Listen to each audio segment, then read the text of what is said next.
O trabalho de Søren Kierkegaard, teólogo, centra-se na ética cristã, na instituição da Igreja, nas diferenças entre provas puramente objetivas do cristianismo, na distinção qualitativa infinita entre o homem e Deus, a finitude e temporalidade do homem, em contraste com a infinitude e eternidade de Deus, e a relação subjetiva do indivíduo com Deus, homem Jesus Cristo, que veio por meio da fé. Grande parte de seu trabalho trata do amor cristão. Ele foi extremamente crítico com a prática do cristianismo como uma religião de Estado, sobretudo com a posição da Igreja na Dinamarca, seu país natal. O seu trabalho psicológico explorou as emoções e os sentimentos dos indivíduos diante das escolhas da vida. Em outras palavras, Kierkegaard centra a sua ideia num âmbito teológico, diferente de Schopenhauer, que fala do amor humano. Ele vai falar da relação do homem com a religião, sobre uma ótica cristã, uma ótica religiosa, uma ótica teológica, sendo ele um grande crítico da Igreja institucionalizada, aquela que se transforma em uma corporação, aquela que muitas vezes é uma igreja que representa o Estado, defendendo a relação direta do homem para com Deus, sem prerrogativas, sem doutrinas, sem dogmas, uma relação pura e afetiva do homem diretamente para com o seu Deus. Em sua visão, esta seria a verdadeira religião, aquela que liga o homem diretamente a Deus, que está concentrada no instinto humano da fé e do amor a Deus.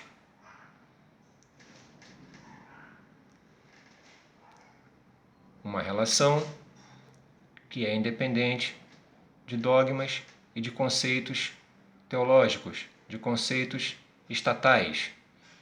Uma relação íntima do homem com o seu Criador.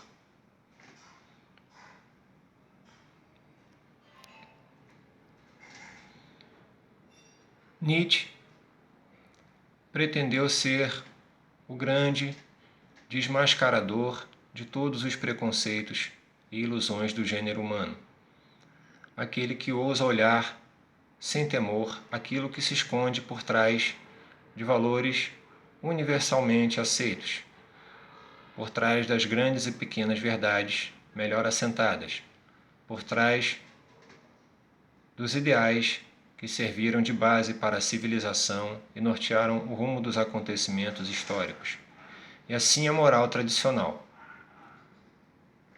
A religião e a política não são para ele nada mais que máscaras que escondem uma realidade inquietante e ameaçadora, cuja visão é difícil suportar. A moral, seja kantiana ou hegeliana, e até a catarsis aristotélica, são caminhos mais fáceis de serem trilhados para se subtrair à plena visão autêntica. Nietzsche vai ser um grande crítico da sociedade, vai desmitificar preconceitos e conceitos. Ele não legitima padrões comportamentais que regem a sociedade. Vai condenar valores embutidos na mente do homem, como valores religiosos, políticos e morais.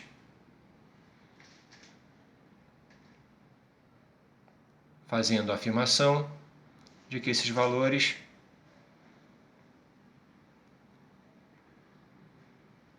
são nihilistas, ou seja, não possuem legitimidade, não possuem profundidade. Nietzsche vai ser um grande crítico desses valores que vão moldar o comportamento do homem individual e socialmente, ou coletivamente falando. Vai desmascarar preconceitos e ilusões que, segundo ele, são criações humanas, mas que não podem legitimar o comportamento do homem de uma maneira complexa,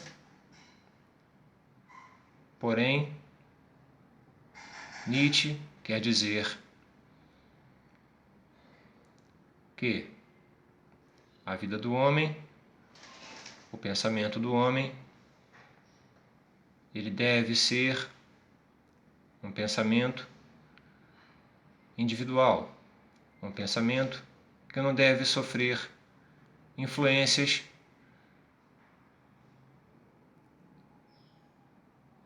da política, da religião, para que o homem possa moldar o seu caráter, a sua concepção, de acordo com a sua individualidade.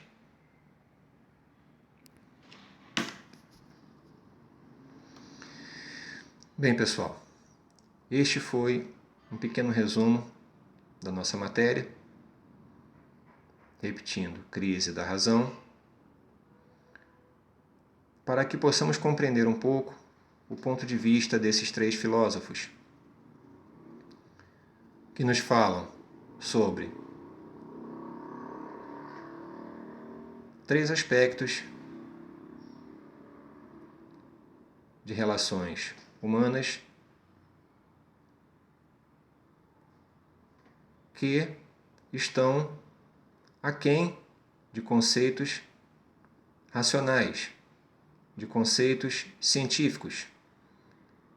A relação sentimental, a relação religiosa e a relação social. Essas três análises mostram aspectos dessas relações no âmbito instintivo, no âmbito individual do ser humano, e não baseadas em conceitos científicos ou conceitos pré-estabelecidos pelo homem.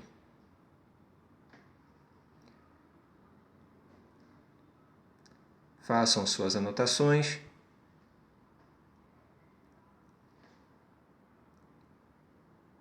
Como atividade, eu deixo para vocês uma pesquisa que deve ser elaborada e postada aqui na nossa sala de aula virtual sobre a questão do romantismo alemão. Os trabalhos, repito, devem ser postados apenas por aqui. Qualquer dúvida, estou à disposição. Obrigado a todos. Até a próxima. Um abraço.